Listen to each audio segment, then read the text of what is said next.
ಸಾಕಷ್ಟು ವರ್ಷ ಆಗಿರೋದ್ರಿಂದ ಈ ಕಲೆಕ್ಷನ್ ಆಫ್ ಎವಿಡೆನ್ಸ್ ಸಾಕ್ಷ್ಯಗಳನ್ನ ಕಲೆ ಹಾಕೋದು ಅನ್ನೋದೇ ಸ್ವಲ್ಪ ಟಫ್ ಟಾಸ್ಕ್ ಅಂತ ಬಹುಶಃ ದಿನೇಶ್ ರಾವ್ ಅವರು ಇದನ್ನ ಎಕ್ಸ್ಪ್ಲೈನ್ ಮಾಡ್ತಾರೆ. ಸರ್, ಹೆಂಗೆ, ಹಾಗೆ ಯಾವೆಲ್ಲ ವಸ್ತುಗಳನ್ನ ಈ ಪ್ರಕರಣಗಳಿಗೆ, ಎಸ್ಪೆಷಲಿ ಈ ಧರ್ಮಸ್ಥಳದಲ್ಲಿ ಶವ ಹೂತಿಟ್ಟಿದ್ದೀವಿ ಅನ್ನೋ ಆರೋಪ ಏನಿದೆ, ಈ ಕೇಸ್ಗೆ ಸಂಬಂಧಪಟ್ಟಂತೆ ಎವಿಡೆನ್ಸ್ ಗಳು ಅಂತ ಹೇಳಿ ಏನ್ ಕಲೆಕ್ಟ್ ಮಾಡ್ಕೊಳ್ಬೇಕು, ಹೇಗ್ ಕಲೆಕ್ಟ್ ಮಾಡ್ಕೊಳ್ಳೋ ಸಾಧ್ಯತೆ ಇದೆ ಅಂತ?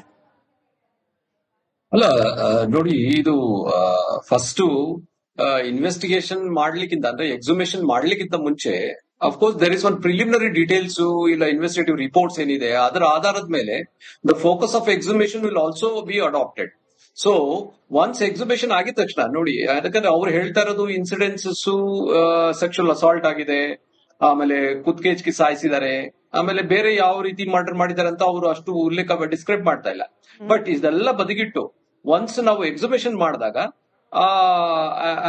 Obviously it is nearly 15-20 years old cases. ಈಗ ಬಾಡಿ ವಿಲ್ ಬಿ ಕಂಪ್ಲೀಟ್ಲಿ ಸ್ಕೆಲಿಟನೈಸ್ಡ್. ಯಾವುದೇ ಆರ್ಗ್ಯಾನಿಕ್ ಮೆಟೀರಿಯಲ್ ಆ ಜಾಗದಲ್ಲಿ ಇರ್ಲಿಕ್ಕೆ ಅಸಾಧ್ಯ. That is number one. And number two ಏನಂದ್ರೆ ಅಲ್ಲಿರ್ತಕ್ಕಂಥ ಏನಾದ್ರೂ ಮೆಟಾಲಿಕ್ ಆಬ್ಜೆಕ್ಟ್ಸ್ ಅಂದ್ರೆ ಈ ವಾಚ್ ತರ ವಸ್ತುಗಳು, ಇಲ್ಲ ಕುತ್ತಿಗೆಯಲ್ಲಿರೋ ಚೈನು, ಇನ್ನ ಏನಾದ್ರು ಮೆಟಾಲಿಕ್ ಆಬ್ಜೆಕ್ಟ್ಸ್ ಅವರ ಬಿಲಾಂಗಿಂಗ್ಸ್ ಏನಾದ್ರೂ ಇದ್ರೆ that possibly may be found at the site of the burial. That is second one. That is personal belongings ಅಂತೀವಿ ನಾವು. ಎರಡು.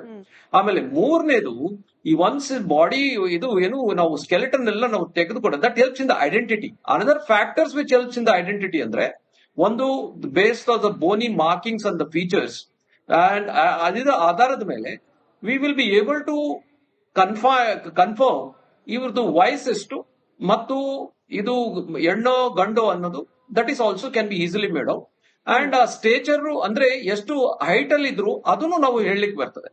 So these are the 3 important things which helps in the identification, personal belongings plus ಈ identity features.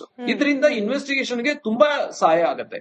So and other aspects coming to the cause of death ಯಾವಾಗ ಅಂದ್ರೆ ಅದೇ ಇವರಿಗೆ blunt and sharp force injuries ಏನಾದ್ರು ಅಂದ್ರೆ ಮಚ್ಚು, ಕಲ್ಲು, ದೊಣ್ಣೆ, ಲಾಂಗು ಈ ತರದ್ ಏನಾದ್ರು ಉಪಯೋಗ ಮಾಡಿದ್ರೆ ಸಾಯಿಸ್ಲಿಕ್ಕೆ definitely there will be that impressions or the markings or signatures will be present on the bony surfaces. ಇದರ ಆಧಾರದ ಮೇಲೆ ಇವರು ಯಾವ ರೀತಿ, ಯಾವ ಮ್ಯಾನರ್ ಆಫ್ ಡೆತ್ ಅನ್ನ, ಅದ್ರ ಯಾವ ವೆಪನ್ಸ್ ಯೂಸ್ ಮಾಡಿದ್ದಾರೆ, ಹೇಗೆ ಸತ್ತಿರ್ಬೋದು ಅಂತಾನು we can confirm based on those pattern. ಇನ್ನೊಂದು ನಾಲ್ಕನೇದೇನಂದ್ರೆ, ಇನ್ ಕೇಸ್ ಅವ್ರು ಹೇಳ್ತಾರೆ ಸೆಕ್ಷುವಲ್ ಅಸಾಲ್ಟ್ ಮಾಡಿ ಕುತ್ತಿಗೆ ಹಚ್ಚಿದ್ರು, ಇದು ಯಾವುದೇ ಎವಿಡೆನ್ಸ್ ಸಿಗ್ಲಿಕ್ಕೆ ಸಾಧ್ಯತೆನೇ ಇಲ್ಲ.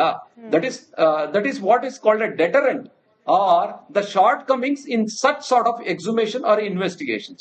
ಆಮೇಲೆ ಇದೆಲ್ಲ ಬದಿಗಿಟ್ಟು ಇನ್ನ ಇಂಪಾರ್ಟೆಂಟ್ ಥಿಂಗ್ ಏನಂದ್ರೆ, ಈ ಮನುಷ್ಯ ಹೇಳ್ತಾ ಇರೋ ಜಾಗದಲ್ಲಿ ಸ್ಕೆಲಿಟನ್ ಸಿಗೋದು, that is a very good sign. ಎರಡನೇದು, ಇವ್ರು ಯಾರು ಐಡೆಂಟಿಫೈ ಮಾಡಿ ಹೇಳ್ತಾರೆ ನೋಡಿ, ಇವ್ರು ಹೇಳಿದ್ರು ನನಗೆ ದಫನ್ ಮಾಡ್ಲಿಕ್ಕೆ, that is another very good corroboration, circumstantial evidences. ಎರಡು. ಮೂರನೇದು, ಯಾರು ಮಿಸ್ಸಿಂಗ್ ಆಗ್ತಾ ಇದಾರೆ ಅಂತ ಹೇಳ್ತಿದಾರೆ ನೋಡಿ, ಕಂಪ್ಲೇಂಟ್ ಕೊಡ್ತಿದಾರಲ್ಲ, ಅವರದು ಏಜ್ ಗ್ರೂಪ್ ಮತ್ತೆ sex group, if it is consistent with the bones found, ಆ ಐಡೆಂಟಿಟಿ ಕನ್ಫರ್ಮ್ ಆದಾಗ ಡೆಫಿನೆಟ್ಲಿ ದಟ್ ಇವ್ರು ಯಾರು ಹೇಳಿದ್ರು ಮಿಸ್ಸಿಂಗ್ ಆಗುತ್ತೆ, there should be a correlation, then that line of investigation will be definitely valid. And this is how I feel the SIT, nodi, SIT, the basic things, first what they have to do is identify the grave site and secure it, number one. ಎರಡನೇದು, open an help line ಮಾಡಿ, ಒಂದು ಸಣ್ಣ office ತರ ಅಲ್ಲಿ ಮಾಡಿ, let the complainants come and meet them and lodge the complaint. ಇದನ್ನ encourage ಮಾಡಬೇಕು. ಇದ್ರ ಬಗ್ಗೆ ವ್ಯಕ್ತಪಡಿಸಿದ್ದಾರೆ ವಕೀಲರು. ಅಂದ್ರೆ ಒಂದು ಹೆಲ್ಪ್ ಲೈನ್ ಕೂಡ ಆಗ್ಲಿ ಅಂತ ಹೇಳಿ. ಅದಕ್ಕೆ ಹೋಗೋಕ್ ಮುಂಚೆ, ಇಲ್ಲಿ ಸಾಕಷ್ಟು ವರ್ಷ ಆಗಿರೋದ್ರಿಂದ ಈ ಕಲೆಕ್ಷನ್ ಆಫ್ ಎವಿಡೆನ್ಸ್ ಸಾಕ್ಷ್ಯಗಳನ್ನ ಕಲೆ ಹಾಕೋದು ಅನ್ನೋದೇ ಸ್ವಲ್ಪ ಟಫ್ ಟಾಸ್ಕ್ ಅಂತ ಬಹುಶಃ ದಿನೇಶ್ ರಾವ್ ಅವರು ಇದನ್ನ ಎಕ್ಸ್ಪ್ಲೈನ್ ಮಾಡ್ತಾರೆ. ಸರ್, ಹೆಂಗೆ, ಹಾಗೆ ಯಾವೆಲ್ಲ ವಸ್ತುಗಳನ್ನ ಈ ಪ್ರಕರಣಗಳಿಗೆ, ಎಸ್ಪೆಷಲಿ ಈ ಧರ್ಮಸ್ಥಳದಲ್ಲಿ ಶವ ಹೂತಿಟ್ಟಿದ್ದೀವಿ ಅನ್ನೋ ಆರೋಪ ಏನಿದೆ, ಈ ಕೇಸ್ಗೆ ಸಂಬಂಧಪಟ್ಟಂತೆ ಎವಿಡೆನ್ಸ್ ಗಳು ಅಂತ ಹೇಳಿ ಏನ್ ಕಲೆಕ್ಟ್ ಮಾಡ್ಕೊಳ್ಬೇಕು, ಹೇಗ್ ಕಲೆಕ್ಟ್ ಮಾಡ್ಕೊಳ್ಳೋ ಸಾಧ್ಯತೆ ಇದೆ ಅಂತ? ಅಲ್ಲ, ನೋಡಿ, ಇದು ಫಸ್ಟ್ ಇನ್ವೆಸ್ಟಿಗೇಷನ್ ಮಾಡ್ಲಿಕ್ಕಿಂತ ಅಂದ್ರೆ ಎಕ್ಸುಮೇಷನ್ ಮಾಡ್ಲಿಕ್ಕಿಂತ ಮುಂಚೆ of course there is one preliminary details ಇಲ್ಲ ಇನ್ವೆಸ್ಟಿಗೇಟಿವ್ ರಿಪೋರ್ಟ್ಸ್ ಏನಿದೆ ಅದರ ಆಧಾರದ ಮೇಲೆ the focus of exhumation will also be adapted. So once exhumation ಆಗಿದ ತಕ್ಷಣ ನೋಡಿ, ಯಾಕಂದ್ರೆ ಅವ್ರು ಹೇಳ್ತಾ ಇರೋದು ಇನ್ಸಿಡೆನ್ಸಸ್ ಸೆಕ್ಷುವಲ್ ಅಸಾಲ್ಟ್ ಆಗಿದೆ, ಆಮೇಲೆ ಕುತ್ಕೇಜ್ಗೆ ಸಾಯಿಸಿದ್ದಾರೆ, ಆಮೇಲೆ ಬೇರೆ ಯಾವ ರೀತಿ ಮರ್ಡರ್ ಮಾಡಿದ್ದಾರೆ ಅಂತ ಅವರು ಅಷ್ಟು ಉಲ್ಲೇಖ ಡಿಸ್ಕ್ರೈಬ್ ಮಾಡ್ತಾ ಇಲ್ಲ. ಬಟ್ ಇದೆಲ್ಲ ಬದಿಗಿಟ್ಟು ಒನ್ಸ್ ನಾವು ಎಕ್ಸುಮೇಷನ್ ಮಾಡಿದಾಗ obviously it is nearly 15-20 years old cases. ಈಗ ಬಾಡಿ ವಿಲ್ ಬಿ ಕಂಪ್ಲೀಟ್ಲಿ ಸ್ಕೆಲಿಟನೈಸ್ಡ್. ಯಾವುದೇ ಆರ್ಗ್ಯಾನಿಕ್ ಮೆಟೀರಿಯಲ್ ಆ ಜಾಗದಲ್ಲಿ ಇರ್ಲಿಕ್ಕೆ ಅಸಾಧ್ಯ. That is number one. And number two ಏನಂದ್ರೆ ಅಲ್ಲಿರ್ತಕ್ಕಂಥ ಏನಾದ್ರೂ ಮೆಟಾಲಿಕ್ ಆಬ್ಜೆಕ್ಟ್ಸ್ ಅಂದ್ರೆ ಈ ವಾಚ್ ತರ ವಸ್ತುಗಳು, ಇಲ್ಲ ಕುತ್ತಿಗೆಲಿರೋ ಚೈನು, ಇನ್ನ ಏನಾದ್ರು ಮೆಟಾಲಿಕ್ ಆಬ್ಜೆಕ್ಟ್ಸ್ ಅವರ ಬಿಲಾಂಗಿಂಗ್ಸ್ ಏನಾದ್ರು ಇದ್ರೆ that possibly may be found at the site of the burial. That is second one. That is personal belongings ಅಂತೀವಿ ನಾವು. ಎರಡು. ಆಮೇಲೆ ಮೂರನೇದು, ಈ ಒನ್ಸ್ ಬಾಡಿ ಇದು ಏನು ನಾವು ಸ್ಕೆಲೆಟನ್ ಎಲ್ಲ ನಾವು ತೆಗೆದುಕೊಂಡ that helps in the identity. Another factors which helps in the identity ಅಂದ್ರೆ ಒಂದು based on the bony markings and the features, and ಅದರ ಆಧಾರದ ಮೇಲೆ we will be able to confirm ಇವ್ರದ್ದು ವಯಸ್ಸು ಎಷ್ಟು ಮತ್ತು ಇದು ಹೆಣ್ಣೋ ಗಂಡೋ ಅನ್ನೋದು. That is also can be easily made out. And ಆ ಸ್ಟೇಚರ್ ಅಂದ್ರೆ ಎಷ್ಟು ಹೈಟ್ ಅಲ್ಲಿ ಇದ್ರು ಅದನ್ನು ನಾವು ಹೇಳಲಿಕ್ಕೆ ಬರ್ತದೆ. So this are the 3 important things which helps in the identification, personal belongings plus ಈ ಐಡೆಂಟಿಟಿ ಫೀಚರ್ಸ್. ಇದರಿಂದ ಇನ್ವೆಸ್ಟಿಗೇಷನ್ ಗೆ ತುಂಬಾ ಸಹಾಯ ಆಗುತ್ತೆ.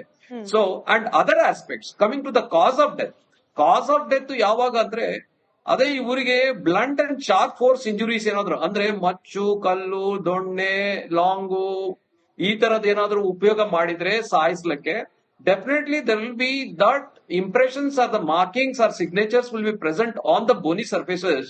ಇದರ ಆಧಾರದ ಮೇಲೆ ಇವರು ಯಾವ ರೀತಿ, ಯಾವ ಮ್ಯಾನರ್ ಆಫ್ ಡೆತ್ ಅನ್ನ, ಅದ್ರ ಯಾವ ವೆಪನ್ಸ್ ಯೂಸ್ ಮಾಡಿದ್ದಾರೆ, ಹೇಗೆ ಸತ್ತಿರ್ಬೋದು ಅಂತಾನು we can confirm based on those pattern. ಇನ್ನೊಂದು ನಾಲ್ಕನೇದೇನಂದ್ರೆ, ಇನ್ ಕೇಸ್ ಅವ್ರು ಹೇಳ್ತಾರೆ ಸೆಕ್ಷುವಲ್ ಅಸಾಲ್ಟ್ ಮಾಡಿ ಕುತ್ತಿಗೆ ಹಚ್ಚಿದ್ರು, ಇದು ಯಾವುದೇ ಎವಿಡೆನ್ಸ್ ಸಿಗ್ಲಿಕ್ಕೆ ಸಾಧ್ಯತೆನೇ ಇಲ್ಲ. That is what is called a deterrent or the shortcomings in such sort of exhumation or investigations. ಆಮೇಲೆ ಇದೆಲ್ಲ ಬದಿಗಿಟ್ಟು ಇನ್ನ ಇಂಪಾರ್ಟೆಂಟ್ ಥಿಂಗ್ ಏನಂದ್ರೆ, ಈ ಮನುಷ್ಯ ಹೇಳ್ತಾ ಇರೋ ಜಾಗದಲ್ಲಿ ಸ್ಕೆಲಿಟನ್ ಸಿಗೋದು, that is a very good sign. ಎರಡನೇದು, ಇವ್ರು ಯಾರು ಐಡೆಂಟಿಫೈ ಮಾಡಿ ಹೇಳ್ತಾರೆ ನೋಡಿ, ಇವ್ರು ಹೇಳಿದ್ರು ನನಗೆ ದಫನ್ ಮಾಡ್ಲಿಕ್ಕೆ, that is another very good corroboration, circumstantial evidences. ಎರಡು.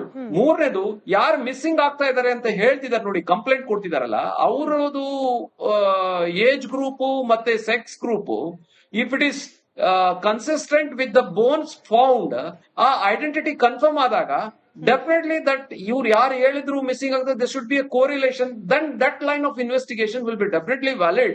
And this is how I feel the SIT, nodi, SIT, the basic things first what they have to do is identify the grave site and secure it, number one. ಎರಡನೇದು, open an help line ಮಾಡಿ, ಒಂದು ಸಣ್ಣ office ತರ ಅಲ್ಲಿ ಮಾಡಿ, let the complainants come and meet them and lodge the complaint. ಇದನ್ನ encourage ಮಾಡಬೇಕು. ಇದ್ರ ಬಗ್ಗೆ ಆಗ್ರಹ ವ್ಯಕ್ತಪಡಿಸಿದ್ದಾರೆ ವಕೀಲರು. ಅಂದ್ರೆ ಒಂದು ಹೆಲ್ಪ್ ಲೈನ್ ಕೂಡ ಆಗ್ಲಿ ಅಂತ ಹೇಳಿ, ಅದಕ್ಕೆ ಹೋಗೋಕ್ ಮುಂಚೆ